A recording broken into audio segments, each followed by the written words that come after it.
Hello there, I'm Kimberly, and I just turned 29. Once upon a time, I made the not-so-smart decision to marry a man with a truckload of problems. I was under the charming but mistaken belief that love could fix everything. I thought I could be the one to make him realize how valuable he was. Boy, was I wrong. While love is strong, it isn't a magic wand that can teach someone to cherish themselves. My ex, let's refer to him as Joseph, was obsessed with making his parents happy.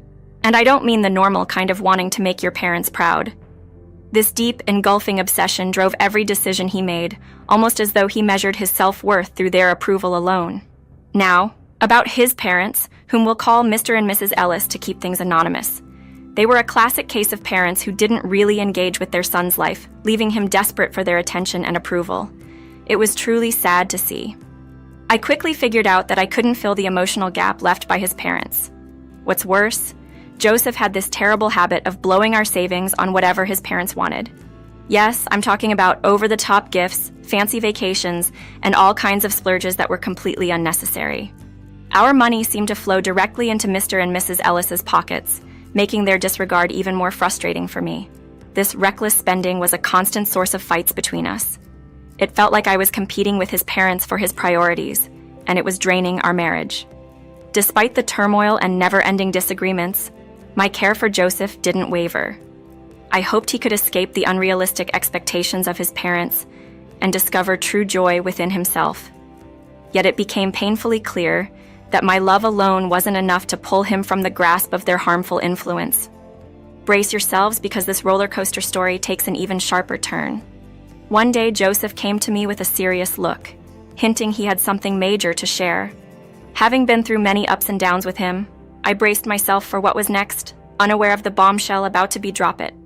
As Joseph started the conversation, I had a gut feeling it would escalate into our biggest disagreement yet. "Kimberly, there's something crucial I need to discuss," he said, setting a serious tone. "What's going on?" I inquired, already tensing up for what might come next. "It's about my parents. They're retiring soon. I've been thinking of gifting them a luxury vacation as a surprise. It's going to cost a pretty penny," he shared, with a mix of excitement and apprehension. "That sounds lovely, as long as the money's coming from your personal savings. I really don't want to dip into our joint savings again," I said, hoping to avoid another financial argument. "I don't have enough to cover it myself.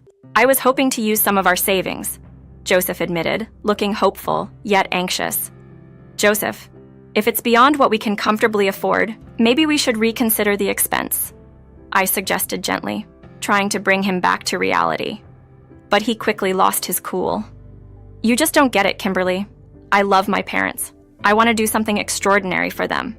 Love isn't about counting every penny spent. It's about grand gestures," he argued passionately. I countered, "But love is also about being there for each other and making sacrifices together, not at the cost of our financial stability. This trip might mean a lot to them, but we have to think about our future too." Joseph was insistent, though. "I have to do this for them. I thought you of all people would understand. They're everything to me." "And you're everything to me, Joseph. But we have to be practical. We can't just use up all our savings on one trip," I reasoned, hoping to find some middle ground. He accused me of being selfish, unable to see the importance of his gesture.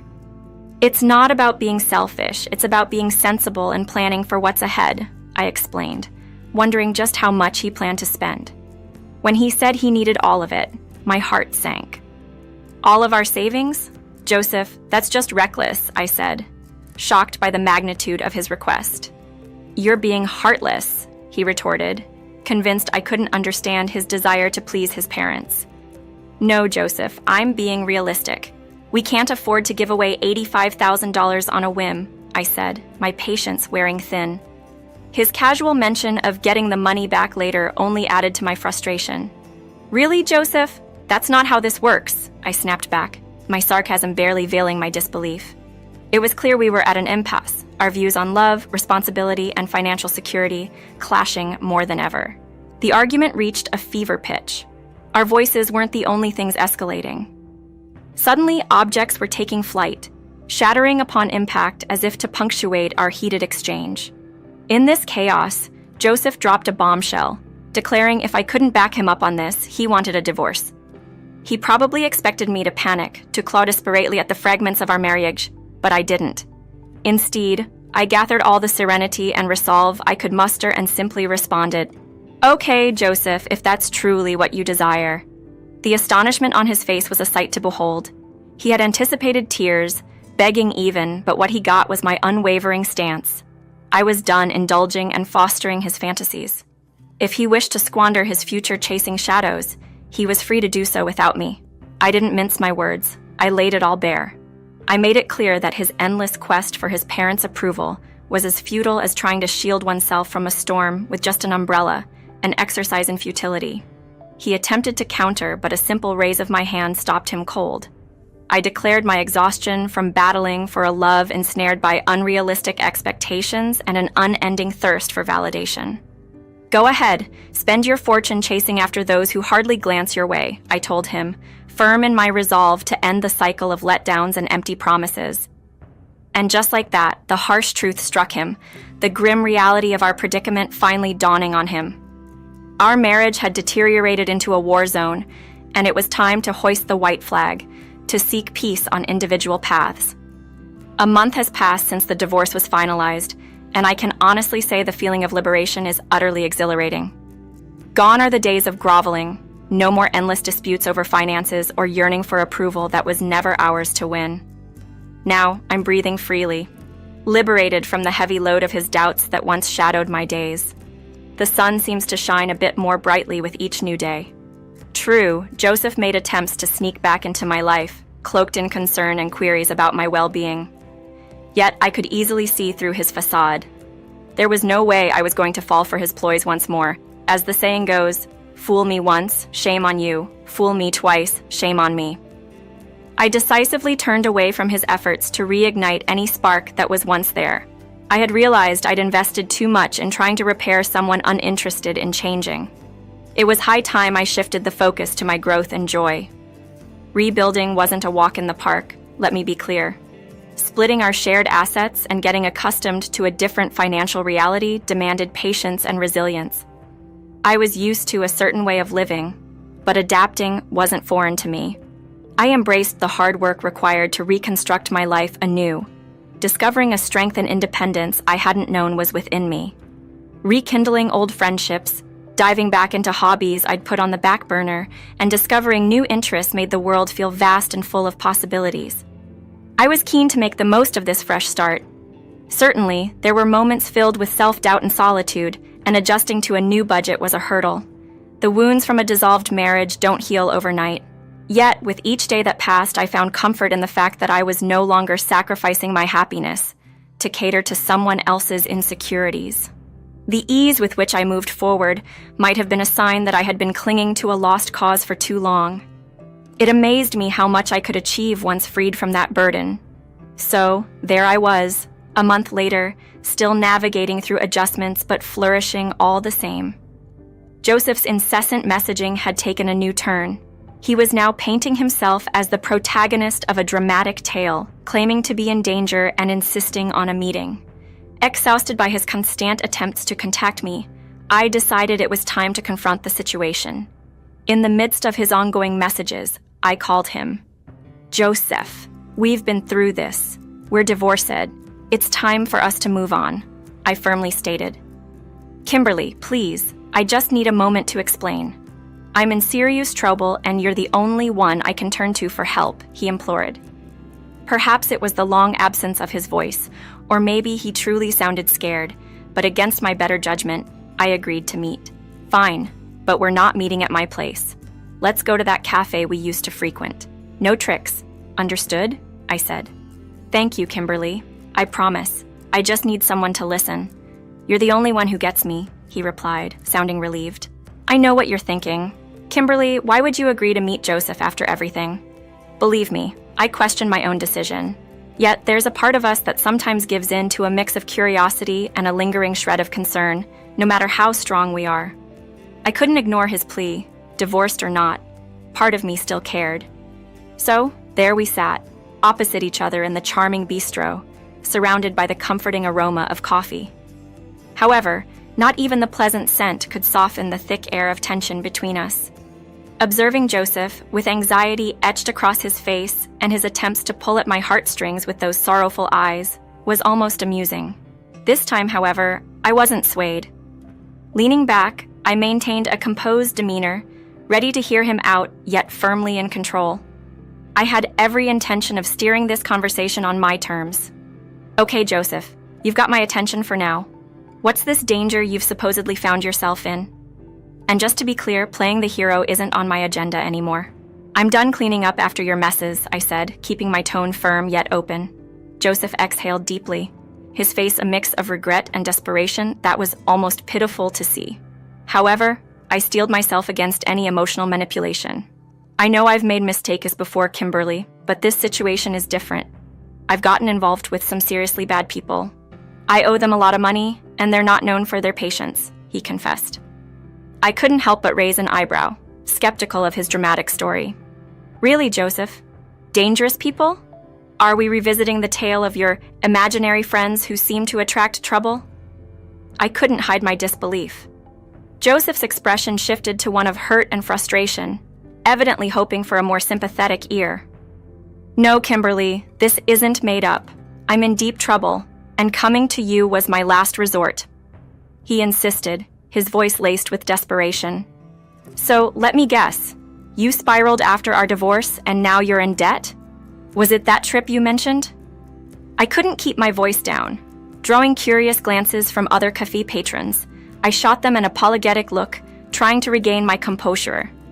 Look, I got caught up in something foolish, I admit.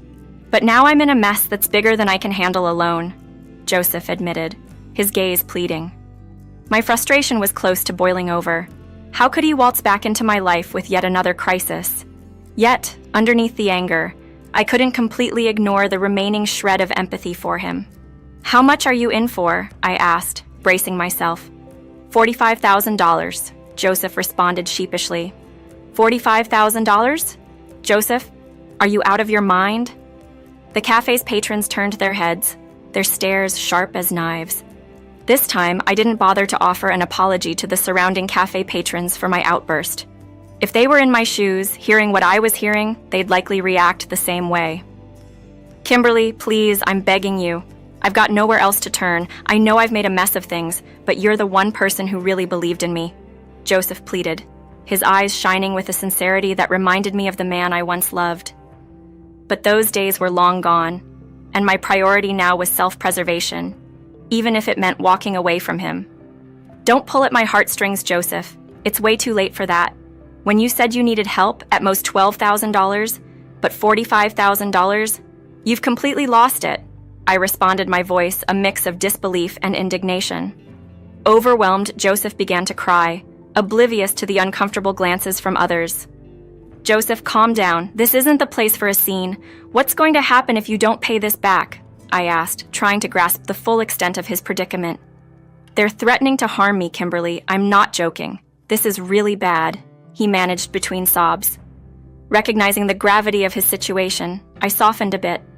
Okay, Joseph. Start from the beginning. Tell me everything, I urged. He recounted his story, explaining his desperate attempt to finance an extravagant trip for his parents. He'd relied on a friend who ultimately let him down, leaving him ensnared in a significant debt. As he shared his tale, I felt a whirlwind of emotions, frustration at his recklessness, and a begrudging amusement at the irony of his situation. So, you borrowed from dangerous people to impress your parents, who haven't even acknowledged your efforts? That's what you're saying? I asked, my tone laced with incredulity. Joseph's face fell, tears streaking down his cheeks as he acknowledged the bitter truth. It's true. Since they went on that trip, it's as if I don't exist to them, he admitted, the remorse in his voice palpable. Despite everything, I couldn't help but feel a twinge of sympathy for him. It was a harsh dose of reality for Joseph, facing the consequences of his decisions head-on. Yet, as much as I wanted to detach myself, seeing him so vulnerable and regretful stirred a compassion within me. What a complex situation he had entangled himself in, indeed. Joseph, I know the last thing you want to hear is, I told you so. But you did bring this upon yourself. I warned you that it wasn't a smart move. Worse yet, you chose to divorce me over it, and now, here you are, at a loss. You sought their approval, investing everything into their wishes, only to be met with silence. It's a tough lesson, but it's one you needed to learn, I said, the words heavy with both concern and resignation. This situation was a difficult reality for both of us to face. Joseph had pinned his self-worth on people who couldn't value his sacrifices, and I had to accept that I couldn't shield him from his own decisions any longer. I had hoped that facing such dire consequences would make him see that I had always been in his corner, that reducing himself to merely someone who seeks parental approval was his undoing. As we sat there, enveloped in silence, the weight of our past, filled with broken promises and dreams, pressed down on us. At that moment, I realized it was time to let go completely. No more second chances, no more trying to repair the irreparable. Joseph needed to confront the repercussions of his actions on his own, and I had to pursue my happiness elsewhere. I do hope you find a way out of this, Joseph, I offered, my voice tinged with a finality that surprised even me. You're not going to help? Joseph looked at me in disbelief. What the heck? No, Joseph, I can't help you. And why not? Because I don't have the resources to bail you out. And even if I could, taking a loan I'd spend a lifetime repaying, is out of the question. I can't afford to be as careless as you've been, I explained, my resolve firm. Come on, Kimberly, please, I'm begging you, he persisted, his desperation clear. Joseph, expecting me to jump in and solve this for you, especially with how you're acting, is unrealistic, I said, my patience wearing thin. Yeah, I did expect that. You're my ex-wife, not my enemy, he replied, still holding on to a sliver of hope. But it was clear, our paths had diverged too far. My journey was now about finding peace and joy, independent of the chaos that once defined us. And that's exactly where the problem lies, Joseph. You assume I'll always be around to pick up the pieces because that's what I've always done. I was your wife. It was natural for me to help you out of your troubles. But I can't and shouldn't keep doing that. It's not my job, nor my responsibility. After everything, I don't owe you anything, especially considering how our hard-earned money was wasted on your unappreciative and toxic parents. It's because I love them, Kimberly, you say. But I love myself too.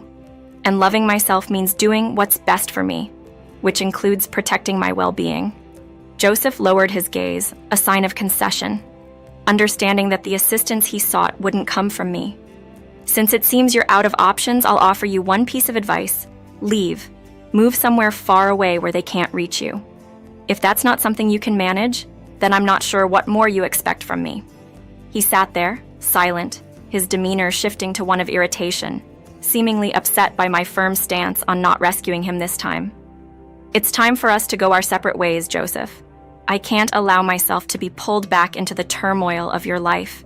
We both deserve to find our peace, I said, hoping he'd understand. If you wished me well, you'd help, he retorted. Goodbye, Joseph. I'm changing my number, I declared, standing up to leave. As I walked away, Joseph remained seated, his expression a complex mix of feelings. It was a difficult yet essential step I had to take for the sake of my happiness and self-respect.